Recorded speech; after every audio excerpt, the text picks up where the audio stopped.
Eleanor Vance walked down the hallway of the downtown Chicago office, feeling as if her feet were barely touching the ground.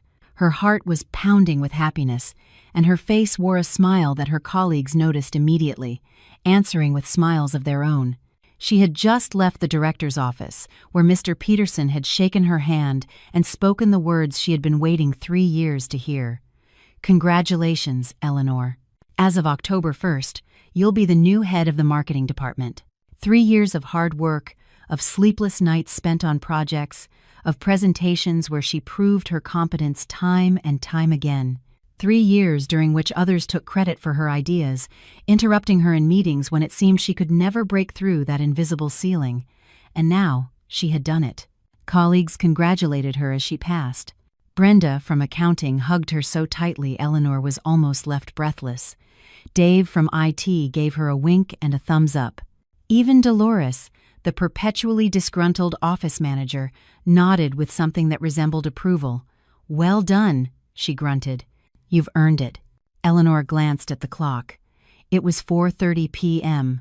She normally never left before 7, but today, Mr. Peterson had let her go early. Go on, celebrate. Days like this don't happen every year.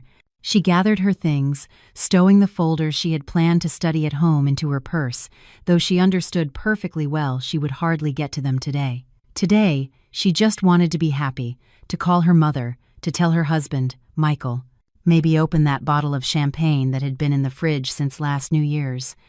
It was warm outside. The end of September had turned out to be unusually mild, almost summery. The sun was dipping toward the horizon, promising a warm city evening. Eleanor took off her light trench coat and draped it over her arm. She wanted to take a deep breath, to feel the air fill her lungs, to feel how life was finally turning its right side to her. She decided to walk. It was only 20 minutes, but today the walk felt like a gift. Cars sped by. People hurried about their business, but Eleanor seemed to float in her own bubble of happiness. The phone in her purse vibrated. A text from her mom. "How are you, sweetie?" Eleanor smiled. She would definitely tell her tonight.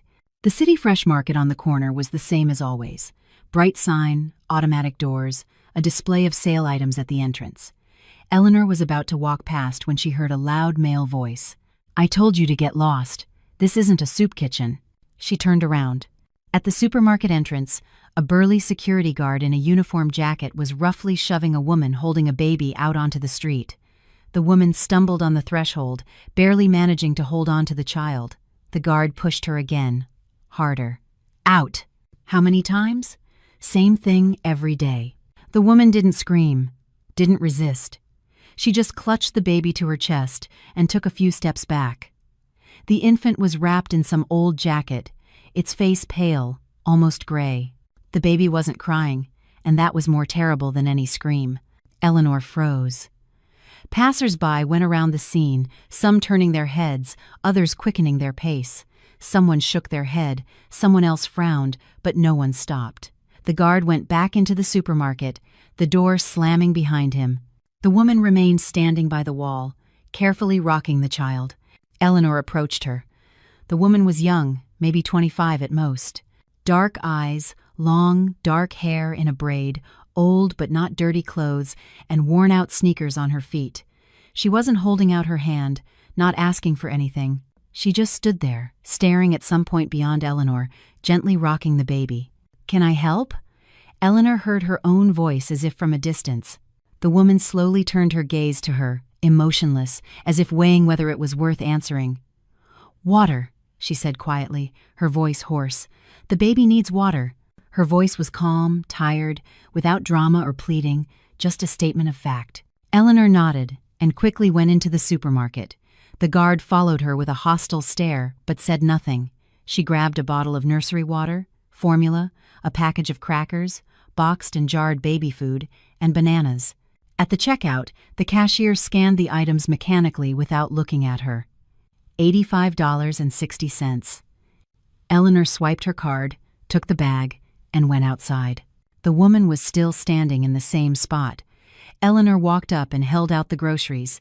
"Here, for the baby." Then Eleanor opened her purse, took out her wallet, and pulled out a crisp $100 bill. She held it out to the young woman. The woman looked at the bag, took the bill, then looked at Eleanor. A long, heavy stare. Then she said softly, "Thank you." Not many people stop. Eleanor opened her mouth to say something routine, like "You're welcome," or "It'll be okay," but the woman suddenly took a step closer. Her gaze became sharp, penetrating. She stared intently at Eleanor's face, as if reading something invisible. "Wait," the woman said. "Don't go yet." Eleanor stood still. Something in this stranger's voice made her stay. Something unsettling, almost hypnotic. The woman adjusted the baby in her arms. She looked at Eleanor again. "You were kind to me. Few people stop. But I have to tell you something." She paused. "My name is Cassie. I see things. Not always, but sometimes, clearly. And I see something now." Eleanor wanted to smile, to say she was in a hurry, that she had to go, but the words got stuck in her throat. Cassie was looking at her so seriously, so intently, that a smile would have felt like an insult. "Your husband is going to bring you flowers tonight," Cassie said in a flat, almost indifferent tone. "A big bouquet, with a powerful scent." Eleanor blinked. "Michael, flowers?" He only gave her flowers on major holidays, birthdays, anniversaries, just because? Never. "He'll ask you to smell them," Cassie continued. "He'll say it's a gift, that he wanted to make you happy." She paused. "Don't smell them. Whatever you do, don't bring them near your face. If you breathe it in, you won't survive." Silence. The sound of cars, someone's laughter in the distance. Eleanor stood there, staring at this woman, her serious face, the baby in her arms. "What?" she finally breathed out. "I saw this once before," Cassie said softly, but every word was clear. "A woman died from an attack. Everyone thought it was an accident, asthma, poor health. But I knew the truth. I saw her husband getting ready, buying the flowers, waiting." She looked directly into Eleanor's eyes. "You have an inhaler in your purse. I saw it when you took out your wallet." Eleanor instinctively clutched her purse. Yes, her inhaler was always with her. Mild asthma, but attacks happened, especially in the fall when the air was damp and heavy. "But what does that have to do with anything?" "You think I'm crazy?" Cassie offered a humorless smile. "You think some homeless girl is just rambling? Maybe. But if your husband brings flowers home tonight, remember my words, and bring them to me. Right here. Immediately." "Why?" Eleanor finally found her voice. "So you don't die," Cassie answered simply. "I'll be here until it gets dark. Then I'm going to the shelter. If you come, you'll find me at this market." She shook her head. "Don't think this is a joke. I never joke about death." Eleanor took a step back. Her heart was racing. Absurd. Nonsense. Michael had been her husband for 5 years. They had been through so much together. Moves, the mortgage on their condo. Her illness 3 years ago when her asthma got so bad she was hospitalized for a week. He was by her side, caring for her, bringing her medicine. I have to go," Eleanor stammered. "Go," Cassie nodded. "But remember, the flowers. Don't smell them tonight." Eleanor turned and walked away quickly. Her legs moved automatically. Her thoughts were a jumble. A delusion. Of course, a delusion. The woman clearly had mental health issues. Homeless people often say strange things. It's a known fact, not something to take seriously. But then why were her hands shaking? Why did her chest suddenly feel tight, as if she couldn't get enough air? Eleanor stopped, pulled out her inhaler, and took a puff. The medication worked quickly. Her breathing evened out. Psychosomatic, she decided, just the shock of it all. She walked fast, her thoughts racing. The promotion, the joy, and now this strange feeling that wouldn't let go. Cassie's words spun in her head like a broken record. Flowers. Don't smell them. You won't survive. Absurd. Nonsense. Eleanor shook her head, trying to banish the obsessive thought. Michael loved her. They were husband and wife. He wasn't perfect, of course. Sometimes he was irritable, sometimes distant. He had been a little withdrawn the last few months, but that was work, stress. He was having a tough time, too. His company was going through a reorganization, layoffs, everyone on edge. But murder? Impossible. Eleanor reached her street. Her building was a 5-minute walk away, a standard brick apartment building where she and Michael had rented a small 2-bedroom on the 4th floor for the last 2 years. Nothing special, but it was cozy. She went up the stairs, took out her keys. The apartment was quiet. Michael usually got home later, around 8. He worked for a construction firm, irregular hours. Eleanor changed her clothes, went to the kitchen, and put the kettle on. She needed to calm down. Have some tea. Forget this bizarre encounter. Just a coincidence. What sort of things get into a street psychic's head? She opened the fridge, looked at the bottle of champagne. See? We'll celebrate together. She would wait for Michael, tell him about the promotion, and they would celebrate like a normal couple, like a family. Her phone vibrated. A text from Michael. Be home in an hour. I have some news. Eleanor frowned. News. What kind? He usually just wrote, running late, or on my way. News was unusual. She texted back. Okay, I'm home. I have news too. She put the phone on the table and went into the bathroom. A long, hot shower that always helped her relax. She closed her eyes, letting the water run over her face, feeling the tension slowly wash away. Flowers. Tonight. Eleanor's eyes snapped open. Enough. Stop thinking about it. She wasn't superstitious. She didn't believe in predictions. It was just exhaustion. A long day. The sound of a key in the lock. Eleanor froze. An hour hadn't passed. Michael was home early. She quickly dried off, threw on her robe, and peeked into the hallway. Michael was at the door, taking off his jacket, and in his hands was a huge, vibrant bouquet. Roses, lilies, some exotic flowers. The heavy, sharp scent hit Eleanor in the face the moment she stepped into the hall. Michael turned and smiled. Hey, he said. These are for you. Eleanor stood in the bathroom doorway, staring at the enormous, brilliant bouquet, almost screaming with its colors. Red roses, white lilies, some purple flowers whose names she didn't know. Greenery, ribbons, wrapping paper. Michael held it all out in front of him like a shield and smiled. The smile was wide, but a little stiff, forced. Congratulations on the promotion, he said, taking a step forward. Eleanor instinctively took a step back. The scent hit her nose so hard it took her breath away. Cloying, heavy, suffocating, as if someone had poured a bottle of cheap perfume in the hallway. How did you find out? She managed to say, feeling her throat tighten. Brenda texted. Your coworker congratulated me too, said you were a rock star, that you earned it. Brenda. Yes, of course. She would text. She had Michael's number. Logical. Everything was logical. But why was he holding the bouquet so strangely? Why wasn't he putting it down? Why was he so close that the scent was becoming unbearable? Smell them, Michael urged, bringing the flowers even closer to her face. Go on, they're fresh. I just bought them. Eleanor took another step back, her back hitting the bathroom door frame.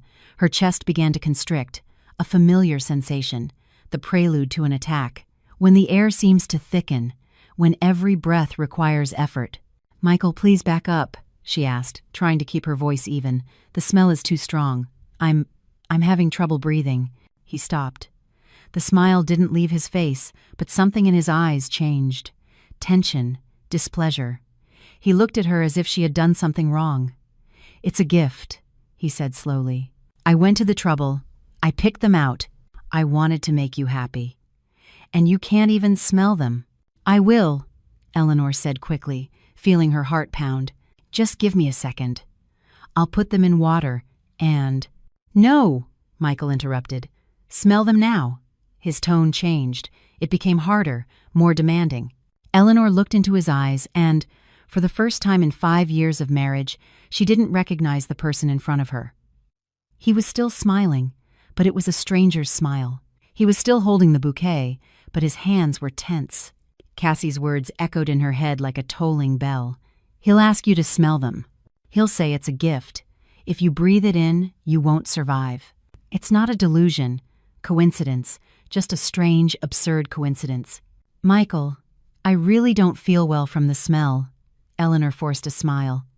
You know I have asthma. Strong scents trigger an attack. Let me just open a window, air the place out, then we can." "Are you kidding me?" Michael's voice grew louder. "I brought you flowers. I spent money, time. I wanted to do something nice.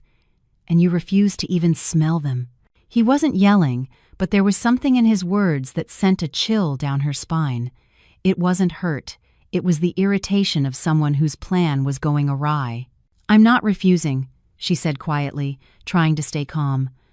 "Just let me put them on the balcony. It's cooler out there. They'll last longer, and the smell won't be so strong in the apartment." She reached out her hands to take the bouquet. For a moment, Michael gripped it tighter, as if he didn't want to let go. Then he abruptly opened his fingers. Eleanor took the flowers, trying to hold them as far from her face as possible, and hurried to the kitchen. Michael followed her. She could hear his heavy, slow steps. He hadn't taken off his boots. He always took his shoes off immediately at the door. It was his rule. But today, he had walked right into the apartment in his jacket and boots, following her. Eleanor threw open the balcony door, carried the bouquet outside, and set it on the small table in a plastic bucket. The cool evening air hit her face, bringing relief. She took several deep breaths, feeling her lungs expand, the oxygen returning to her blood. "There," she said, turning back to Michael. "Now they're in the fresh air. They're beautiful flowers. Thank you." Michael stood in the doorway to the balcony, watching her silently. His face was a mask. He wasn't smiling anymore. He just watched her, studied her, as if trying to understand what went wrong. "Are you sure you smelled them?" he asked finally. The question sounded so mundane, so routine, that for a second Eleanor doubted she'd heard him right. "What?" she asked. "Did you smell the flowers?" Michael repeated, taking a step onto the balcony. Eleanor backed away toward the railing. The balcony was small, maybe 10 feet long and 5 feet wide. Michael blocked almost the entire doorway. "Michael, what's going on?" she asked, her voice trembling betrayingly. "Why are you acting so strange?" "Me? Strange?" he smirked, but there was no joy in it. "You're the one acting strange. I brought you a gift. I wanted to make you happy. And you didn't even smell them. You didn't even say thank you properly." "I did say thank you," Eleanor objected, "and I appreciate the gift. It's just that the smell is very strong, and I don't feel well." "Always with your asthma," Michael interrupted, and anger seeped into his voice. "Always some excuse. You forgot your inhaler, or the medicine is wrong, or you don't like the smell. Maybe you just don't want to accept what I give you." Eleanor fell silent. She looked at her husband and didn't understand who was standing in front of her. 5 years together. 5 years she thought she knew this person. And now he was standing here, speaking to her in a tone she had never heard before. Accusatory. Cold. Alien. "I'm going to get changed," she said, trying to keep her voice even. "And then we'll talk calmly. Okay?" She took a step toward the door. Michael didn't move. She squeezed past him, her shoulder brushing against his, feeling how tense his body was. In the hallway, she stopped, leaning against the wall. Her hands were shaking, her whole body was trembling. What was that? What just happened? She went into the bedroom, closed the door, and sat on the edge of the bed. She pulled out her phone. Her fingers were still shaking. She could barely dial a number. But who to call? Her mom? And say what? "Mom, my husband brought me flowers and I'm scared." It sounded insane. The police? "Hello, my husband gave me a bouquet. Help!" They would laugh at her. Cassie. She had said, "Bring me the flowers." Immediately. Eleanor shook her head. No, it was absurd. She wasn't going to run to some homeless psychic with a bouquet like a frightened fool. This was her husband, her home. She just needed to calm down and talk to him normally. The bedroom door opened. Michael came in without knocking. He had taken his shoes off. He was in jeans and a sweater, and he was looking at her with that same unreadable expression. "What are you doing just sitting there?" he asked. "I thought we were celebrating your promotion." His voice had softened, almost like it was before. Eleanor looked up at him. Maybe she had imagined it. Maybe she had worked herself up because of what that woman said. "Yes," she said, "of course.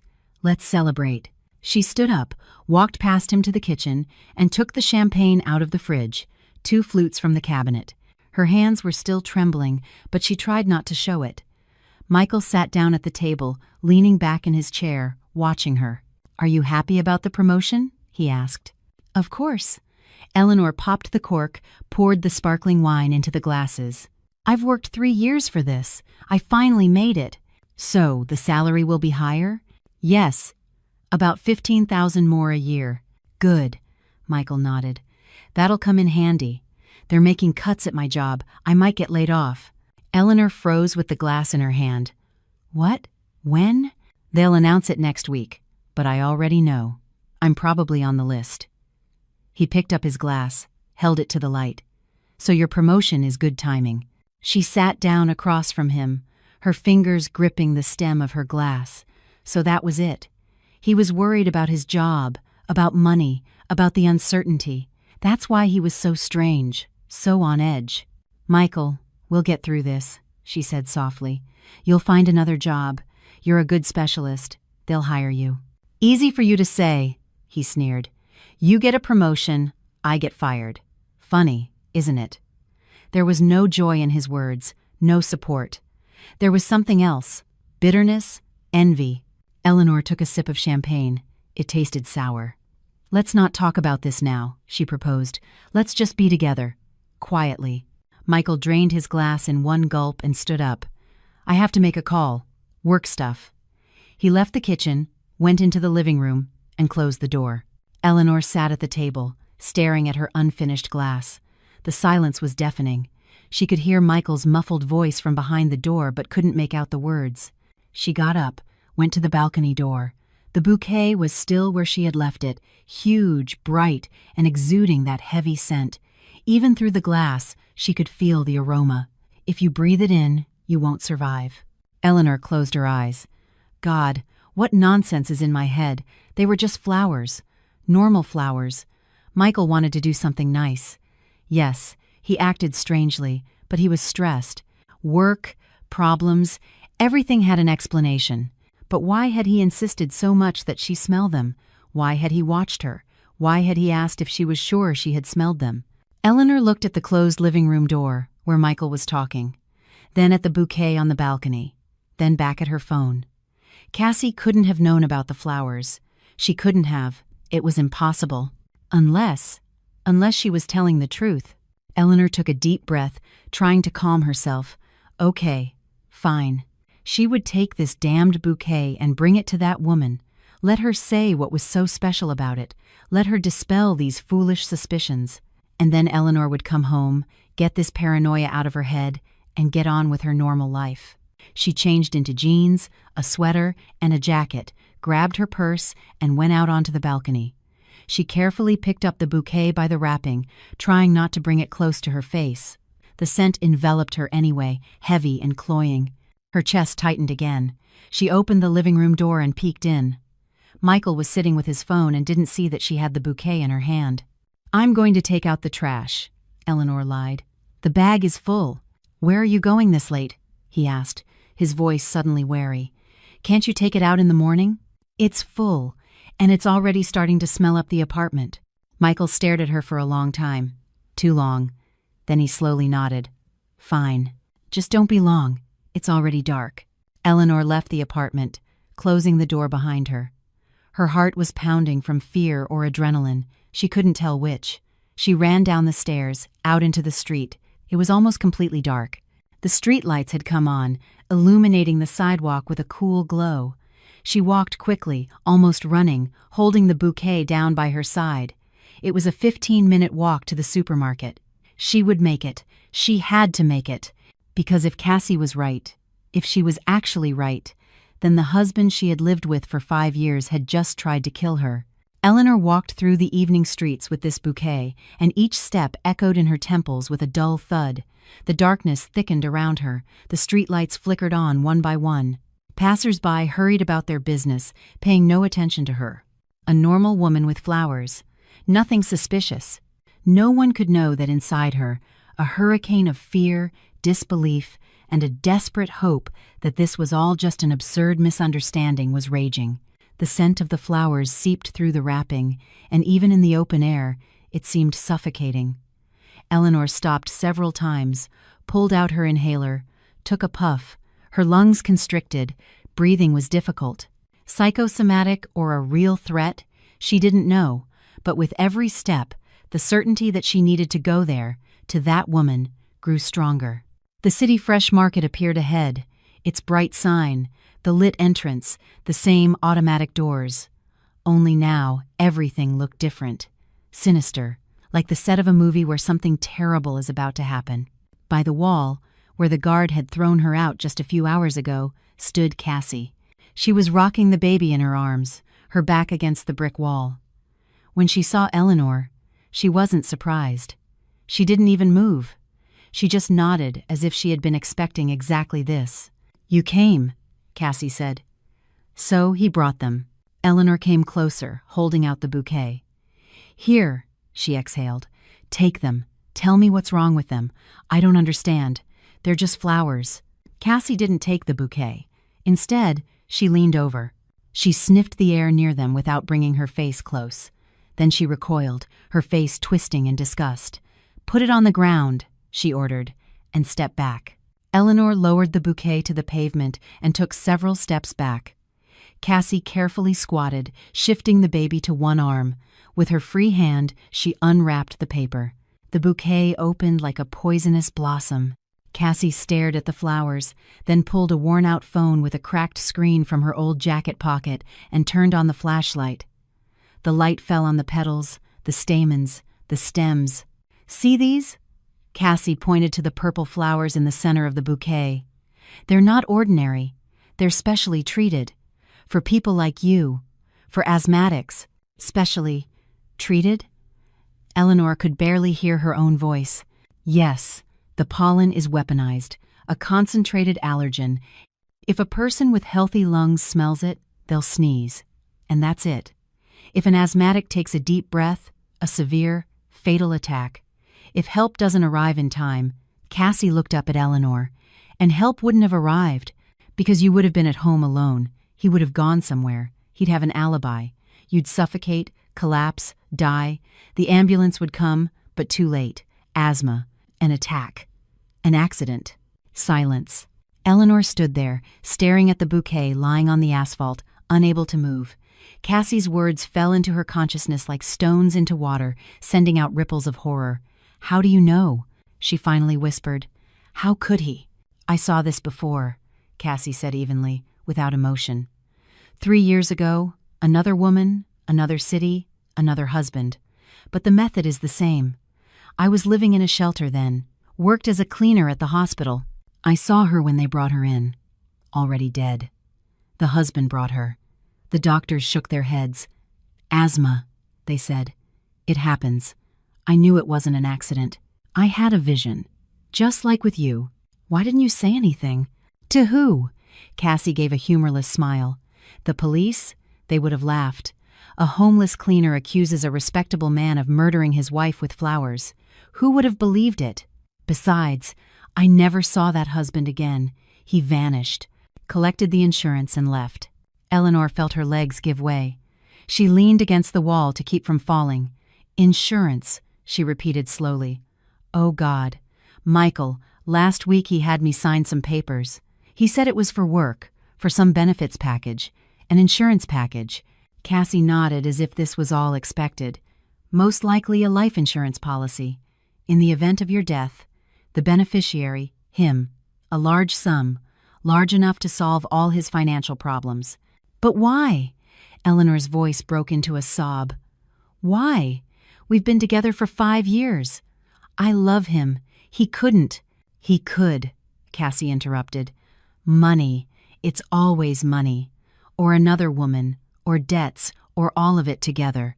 You make money, but you're worth even more dead. It's easier to get rid of you and live comfortably." Eleanor covered her face with her hands. "This is impossible. This can't be true. Michael was her husband. They slept in the same bed. Had breakfast together. Made plans. How could he? How could he stoop to this? What do I do?" she asked through her tears. "I have nowhere to go. I can't go home. I can't." "You can," Cassie said firmly, "and you must. But not alone. First, we call for help. The right help." She stood up, holding the baby close, and pulled out her phone. What are you doing? Eleanor wiped her tears. Calling 911, Cassie said, dialing the number. You need a medical record before anything else happens. Understand? This is important. You need to be on record. They need to examine you, note the diagnosis, register that there was contact with an irritant, that your life was threatened. Otherwise, you won't be able to prove it later. 911.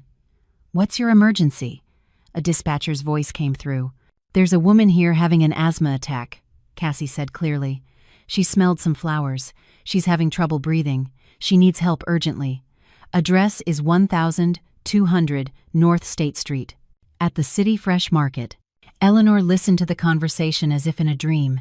Everything was happening too fast, too unreal. An hour ago, she was happy, promotion, joy. And now she was on the street, shivering with cold and fear, learning that her husband wanted to kill her. They're on their way, Cassie said, putting her phone away. 10 minutes. Sit down. Breathe evenly. Don't panic. Eleanor slid down the wall. It was genuinely hard to breathe. She no longer knew if it was from fear or because she had inhaled some of the poison in the bouquet. And what if they come and say everything's fine, that there's no poison? Then I was wrong, Cassie answered simply. But I'm not wrong. Not about these things. My visions have never failed me. The ambulance arrived in 8 minutes. A white van with blue stripes and flashing lights pulled up to the curb. 2 people got out, a man in his 50s in a paramedic uniform and a young woman with a medical bag. Where's the patient? The paramedic asked. Here, Cassie pointed to Eleanor. The paramedic approached, squatting beside her. What's your name? Eleanor Vance. What happened, Eleanor? I have asthma. I was exposed to some flowers with a strong scent, and it became hard to breathe. The paramedic nodded, taking out a stethoscope. Show me your inhaler. Eleanor fumbled in her purse and handed it to him. He examined it, nodded. When did you last use it? About half an hour ago, maybe a little more. I'm going to listen to your lungs now. Take a deep breath. He placed the stethoscope on her back. He listened for a long time, frowning. Then he took off the earpieces and looked at her seriously. There's wheezing? Labored breathing? You need to be hospitalized. No, Eleanor said quickly. I don't want to go to the hospital. Can you just record that there was an attack? That there was a threat? The paramedic frowned. Why do you need that? Cassie stepped forward. It's important for personal reasons. She needs a certificate that there was contact with a dangerous substance that could have led to death. The paramedic looked at Cassie, then at Eleanor, then at the bouquet lying on the asphalt. Those are the flowers? Yes, Eleanor nodded. The paramedic stood up, walked over to the bouquet, bent down, and sniffed carefully. His expression changed. This is not a normal scent, he said slowly. This is a really strong irritant. For an asthmatic, this could be deadly. Who gave these to you? My husband, Eleanor whispered. Silence. The paramedic looked at her for a long time, then nodded as if he understood something. All right. I'll document everything on the call sheet. Diagnosis: acute exacerbation of bronchial asthma due to allergen contact, life-threatening condition. Hospital observation recommended. Patient refused hospitalization against medical advice. Do you need a copy of the call sheet? Yes, Eleanor nodded. Please, wait here. The paramedic went back to the ambulance, wrote something down, then brought Eleanor a sheet with an official stamp. Here you go. Keep it. And be careful. He hesitated. If something happens, if you're in danger, call the police. Immediately. He knew. You could see it in his eyes that he understood. He understood this wasn't just an accident, that it was something more. Thank you. Eleanor took the paper with trembling hands. The ambulance drove away. Cassie picked up the bouquet, wrapped it in a plastic bag she found near a trash can, and tied it tightly. This will prove your husband wanted you dead, she said. Keep it. Don't throw it away. Tomorrow morning, you go to the police. You file a report. You show them this certificate. You show them the flowers. You demand a forensic analysis. But it's insane, Eleanor shook her head. The police won't believe me. They'll say I'm crazy, that my husband just gave me flowers, and they'll believe you. Cassie said firmly, because you'll have evidence. A medical certificate, the flowers, testimony, and something else. She took out her phone, showed Eleanor the screen. I recorded everything on video. You coming here, me explaining, the paramedics' examination, everything. Eleanor stared at the recording. It was all there. Why are you doing this? She asked softly. Why are you helping me? You don't even know me. Cassie looked at the baby in her arms, then at Eleanor. Because last time, I kept quiet. When that woman died and her husband got away with it, I'm not going to be quiet again. She handed Eleanor the bag with the bouquet. Go home. Act normal. Don't let on that you know. Tomorrow morning, leave early.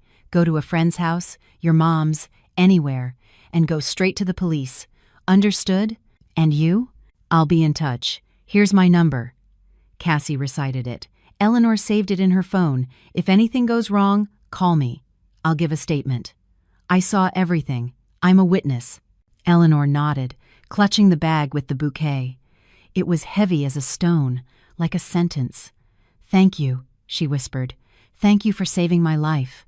Don't thank me yet, Cassie shook her head. You'll save yourself.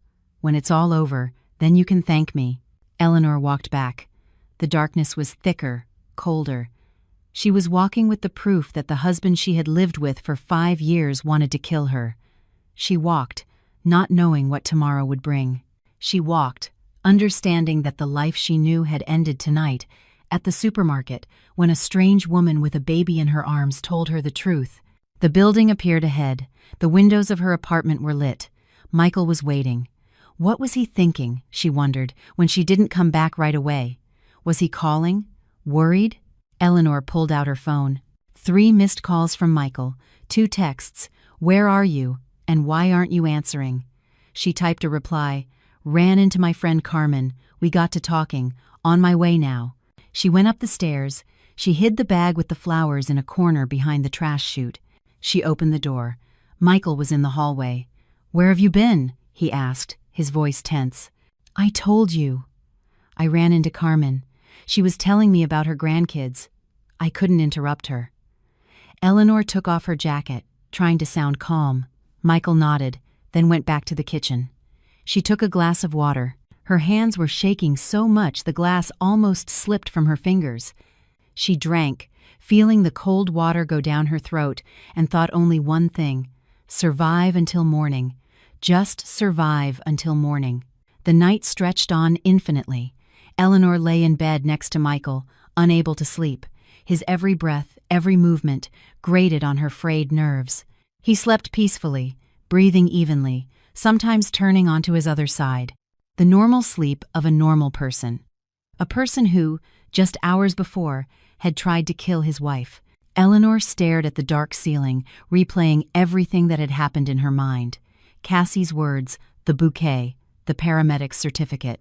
She had hidden it deep in her purse, under documents and her makeup bag. The bag with the flowers was hidden. Michael must not find them. Not tonight, not before she got to the police. The clock showed 4 a.m. It was still pitch black outside. Eleanor carefully sat up, looked at Michael. He was asleep. She quietly got out of bed, put on her robe, and left the bedroom. In the kitchen, she poured herself some water and sat at the table. Her whole body was like a taut string. Her phone was on the table. She picked it up, opened her messages with Cassie. "Can't sleep," she wrote. A reply came within a minute. "Me neither. How are you?" "I'm scared. I don't know what to do. Leave early in the morning, while he's sleeping, and go straight to the police. Don't delay. What if he wakes up? Asks where I'm going? Lie. Say you're going to the doctor for a checkup. After yesterday's attack, it's logical." Eleanor nodded to herself. Yes, that could work. Michael knew she sometimes went to the pulmonologist for a checkup after an attack. "Okay, thank you. Hang in there. You'll get through this." Eleanor put the phone down, finished her water. She needed to get at least a little sleep, gather her strength.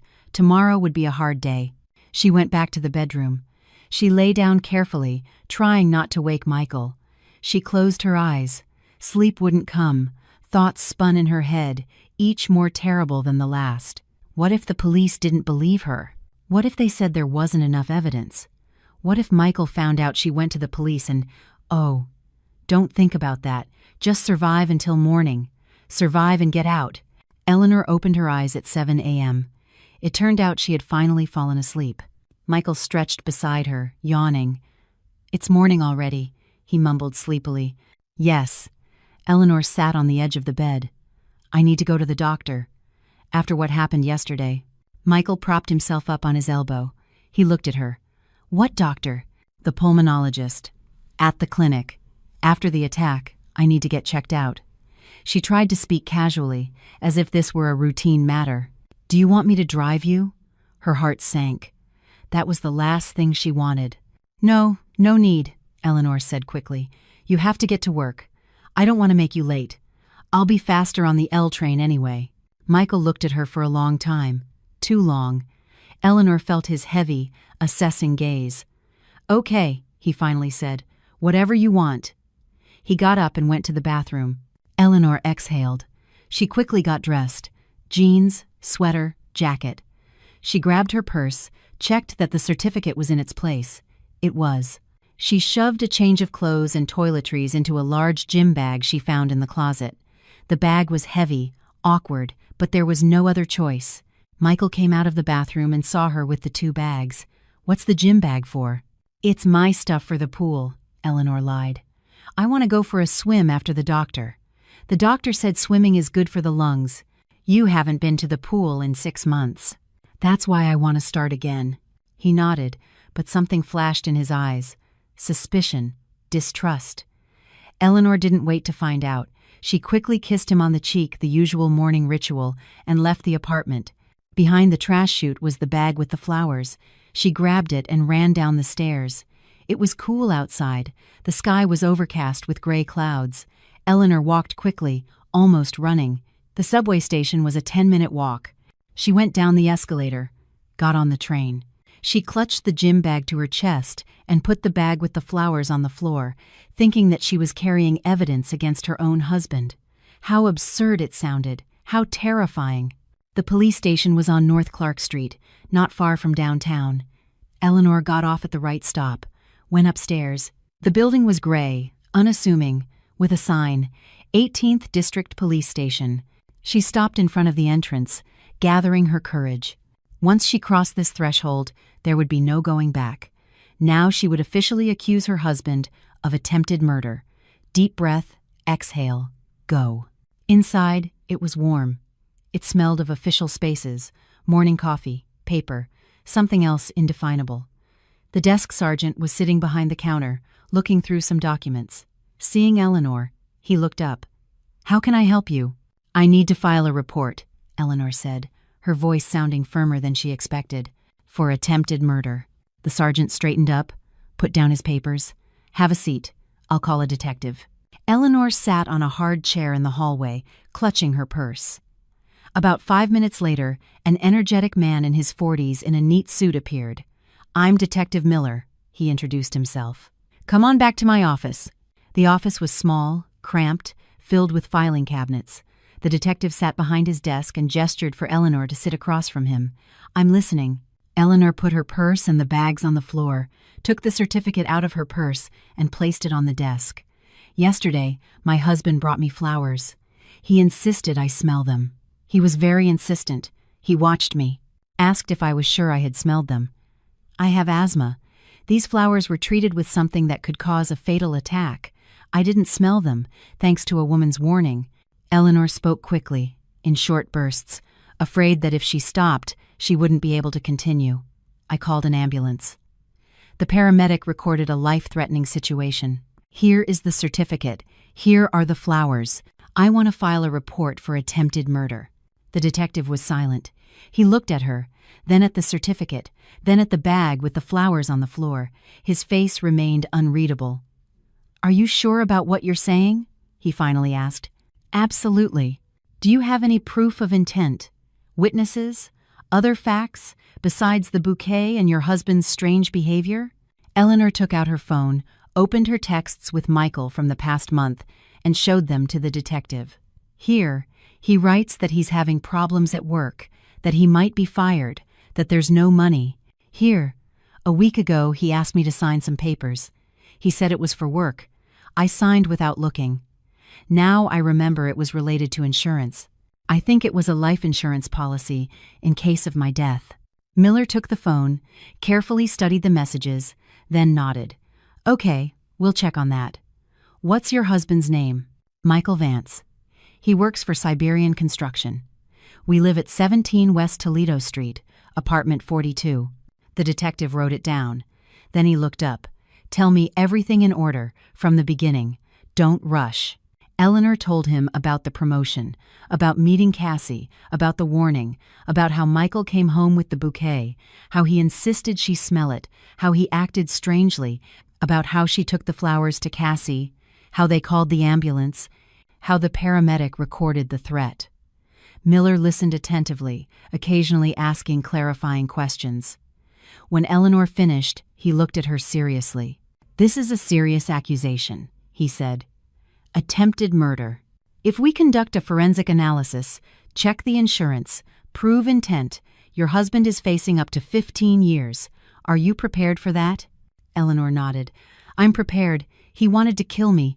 I can't just let it go. All right. Then write your statement. Here's the form. He handed her a sheet of paper and a pen. Eleanor wrote, her hand shaking. She wrote that she was accusing her husband, Michael Vance, of attempted murder by provoking a fatal asthma attack, that he brought her flowers treated with a substance dangerous to asthmatics, that he insisted she smell them, that she was certain it was a premeditated murder plot. She put her signature, the date, and handed the statement to the detective. Okay. Miller took the statement, read it. Now, we'll send the flowers for forensic analysis. We'll check if they really contain a dangerous substance. At the same time, we'll check with insurance companies to see if there's a policy in your name with your husband as the beneficiary. We'll question your husband. We'll question this woman, Cassie. Can you give us her contact information? Yes. Eleanor recited the phone number. Excellent. Where will you be now? I don't advise you to go home. If your husband finds out you've filed a report, I'll go to my mother's, Eleanor said quickly. She lives on the other side of the city. Good. Leave your address and phone number. We'll be in touch when we have results. Eleanor left all her information. She stood up, picked up her bag. Thank you, she said. Thank you for believing me. I don't believe you yet, Miller replied honestly. I'm just doing my job, checking the information. If it checks out, then I'll believe you. Eleanor left the station feeling a strange sense of relief. She had done it. She had filed the report. Now it was in the hands of the police. Now all she could do was wait. She called her mother. Mom, can I come over right now? Of course, sweetie. Did something happen? I'll tell you when I see you. The journey to her mom's took 40 minutes. Her mom met her at the door, hugged her tightly. You're so pale. What happened? Eleanor told her everything. Her mom listened, growing paler, clutching her heart. My God, she whispered when Eleanor finished. My God, how is that possible? That monster. I always felt something was off about him. Always. Mom, don't. Eleanor hugged her. The main thing is that I'm alive, and he'll pay for this. He'll definitely pay. The day dragged on painfully slowly. Eleanor sat at her mom's house, drank tea, tried to distract herself with television, but her thoughts kept returning to one thing. What was happening now? Had they called Michael in for questioning? What was he saying? Denying everything? Or confessing?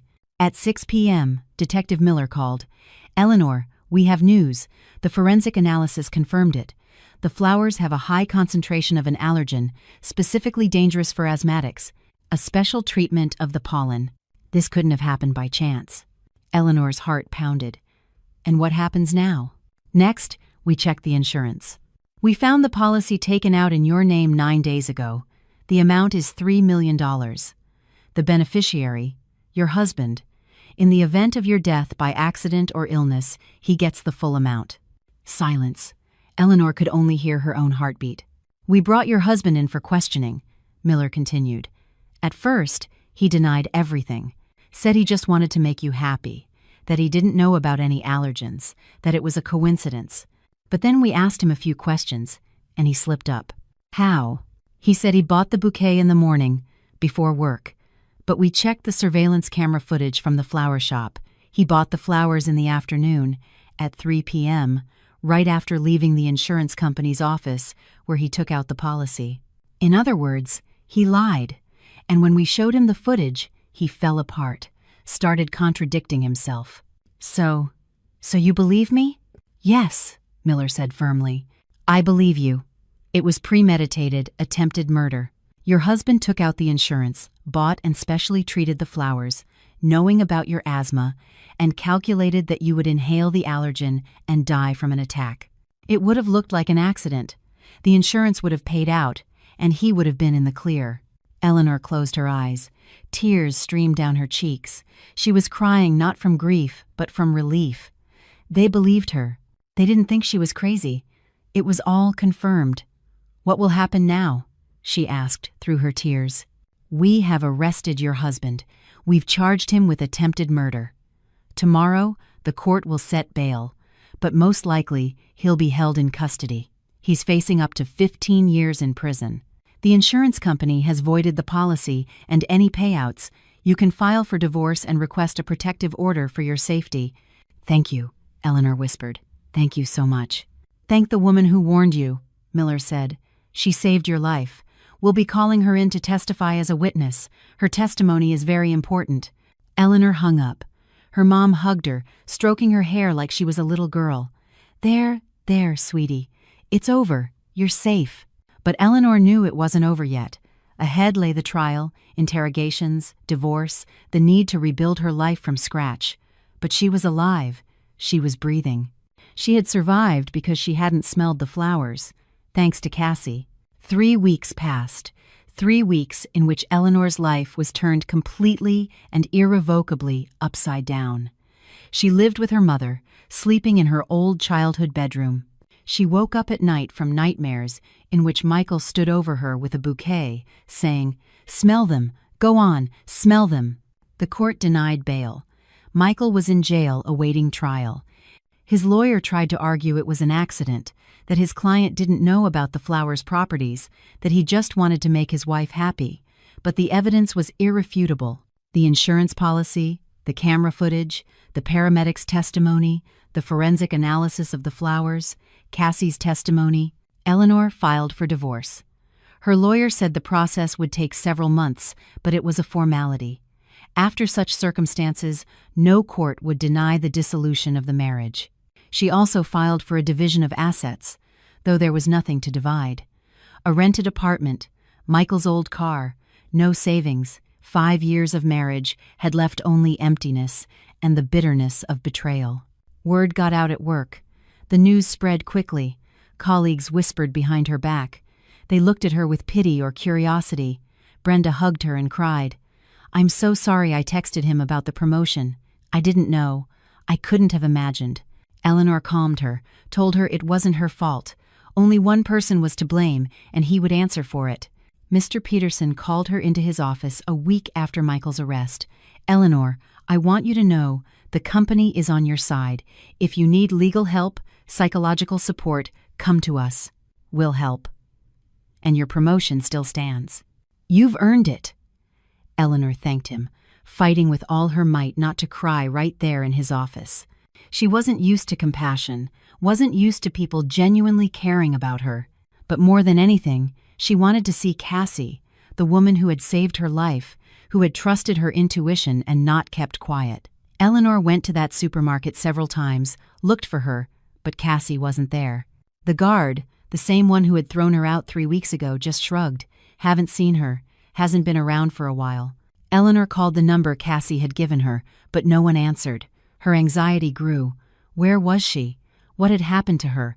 Maybe she had been taken to a shelter or left the city.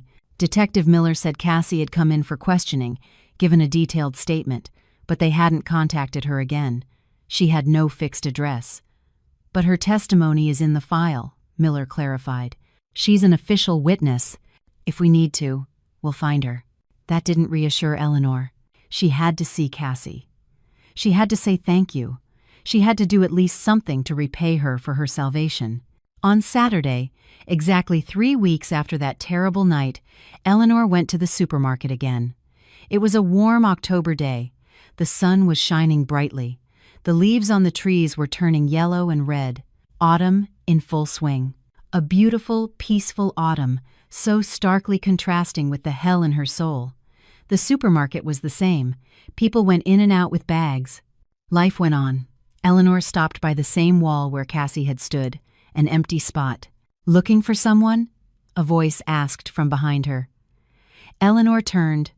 An elderly woman with a shopping bag was looking at her curiously. "Yes," Eleanor nodded. "A young woman with a baby. She used to be here often, dark hair." "Oh, her." The woman pursed her lips. "They took her away about 2 weeks ago." Eleanor's heart sank. Where did they take her? To some shelter. Social services came, said the child needs proper care, that the street is no place for him. She didn't resist, went on her own. The woman fell silent. She was strange, never asked for money, didn't complain, just sat and watched, as if she saw something others didn't. "Do you know which shelter?" "How would I know?" "I didn't ask." The woman shrugged and walked away. Eleanor took out her phone, started searching for homeless shelters in the city. There were 5. She started calling them one by one. The first 3 said they had no one named Cassie. The 4th didn't answer. The 5th, the Hope Shelter on the outskirts of the city, a woman answered. "Cassie? Yes, we have someone like that with a child. Who are you?"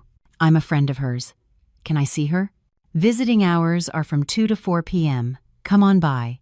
Eleanor hung up and immediately went to the nearest children's store. She spent a long time choosing a stroller, not the most expensive one, but sturdy, strong, with comfortable wheels. The saleswoman helped her pack it. Then Eleanor went through the aisles, putting everything she might need into the cart.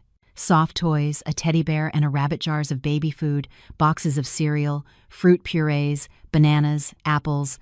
She took whatever might be useful for the baby, not thinking about the price. This was her way of saying thank you, the only way to at least partially thank the woman who had saved her life. Eleanor arrived an hour later. The shelter was housed in an old 2-story building that had once been a dormitory. Plastered walls, blue paint. Inside, it was clean and warm. The administrator wrote down her details, led her to a visiting room, a small room with 2 sofas and a small table. "I'll call her now." Eleanor waited, nervous. The door opened. Cassie came in. She looked different. Her hair was clean, braided into a neat plait. She was wearing simple but clean clothes, jeans and a sweater. The baby was sleeping in her arms, wrapped in a soft blanket. The child's face was pink, healthy. "You came," Cassie said, smiling, sitting on the sofa across from her. "I was looking for you." Eleanor leaned forward. "I wanted to say thank you. You saved my life." "If it wasn't for me, you would have died," Cassie finished calmly. "I know. But you're alive, and that's the main thing." They arrested him. Eleanor rushed to tell her. "Michael, he's in custody.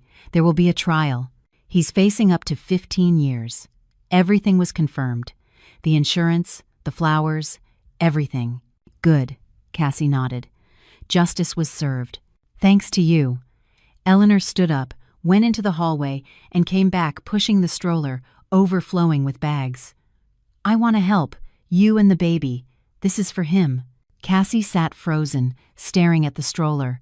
Eleanor began to take out her purchases, toys, baby food, cereal, fruit puree, bananas, apples. "The stroller is sturdy, comfortable. And all this is for the child. Please, accept it." Cassie silently looked at all this abundance. Then her lips trembled. She hugged the baby tighter to her chest, and tears streamed down her cheeks, silent, soundless tears. I don't know what to say," she whispered through her tears. "No one has ever... so much kindness. You saved my life." Eleanor sat next to her, took her hand. "This is the very least I can do to thank you." Cassie wiped her tears. She nodded, unable to speak. She looked at the stroller, the toys, everything Eleanor had brought, and cried with happiness because someone had seen in her not a homeless beggar, but a person worthy of gratitude and respect. "Thank you," Cassie finally breathed out. "Thank you." Eleanor rummaged in her purse, took out an envelope. "And this too. A little money so you can..." Cassie raised her hand, stopping her. "No, The stroller and the things, I'll take. It's for the baby, but not the money. Why? I didn't save you for money. Cassie looked at the baby, carefully adjusting the blanket. I did what I had to do. What I didn't do last time. Now I can sleep peacefully. Then at least tell me, Eleanor asked. How did you know? How did you understand that Michael planned it? Cassie was silent for a long time, then spoke softly. I see things. Since I was a child. Not always, but sometimes, very clearly. I see death when it's near. I see danger. I saw it over you that day, like a dark cloud, and I knew that if I stayed silent, you would die. Like that woman 3 years ago, and you decided to warn me. Yes, even though I understood you might not believe me, that you might think I was crazy, but I had to try. I kept quiet once, and it tortured me every day. I couldn't keep quiet a second time. Eleanor wiped away the tears that had unexpectedly streamed down her cheeks.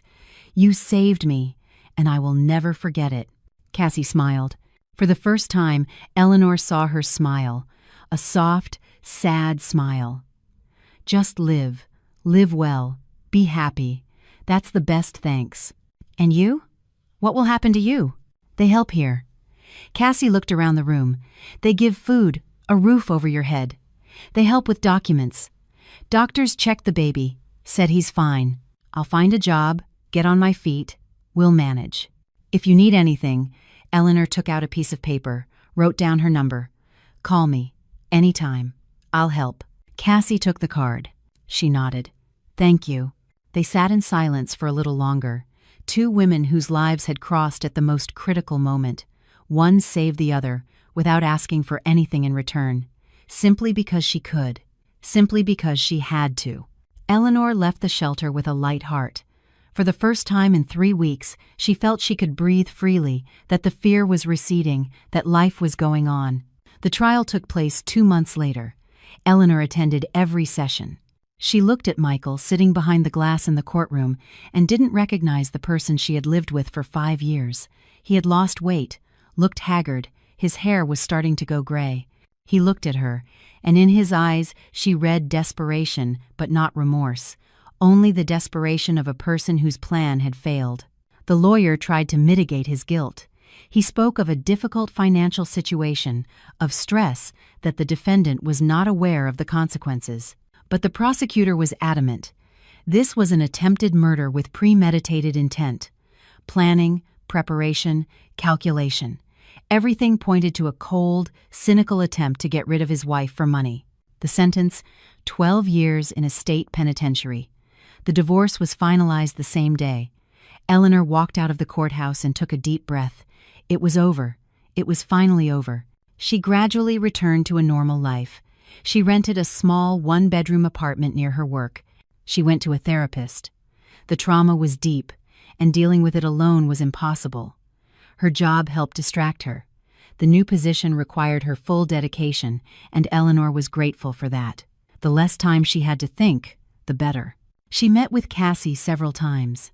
Cassie got a job as a cashier in a small shop. She rented a room in a boarding house. She took her son to daycare while she worked. Life was slowly but surely getting back on track. They drank tea in the boarding house kitchen. They talked about simple things, work, the weather, plans for the future. They didn't talk about that night. There was no need. Everything had already been said. A year passed. Eleanor stood on the balcony of her new apartment. She looked out at the city, illuminated by the nightlights, and thought about how fragile life is, how one breath can be your last, how one decision can change everything. She had survived. Not because she was stronger, or smarter, or more careful. She survived because she hadn't taken a breath. Because a strange woman decided not to stay silent. Because sometimes, in the darkest moment, an unexpected light appears strange, but life-saving. Eleanor smiled. Life went on, and she was grateful for every new day, for every breath, for every chance to keep on living.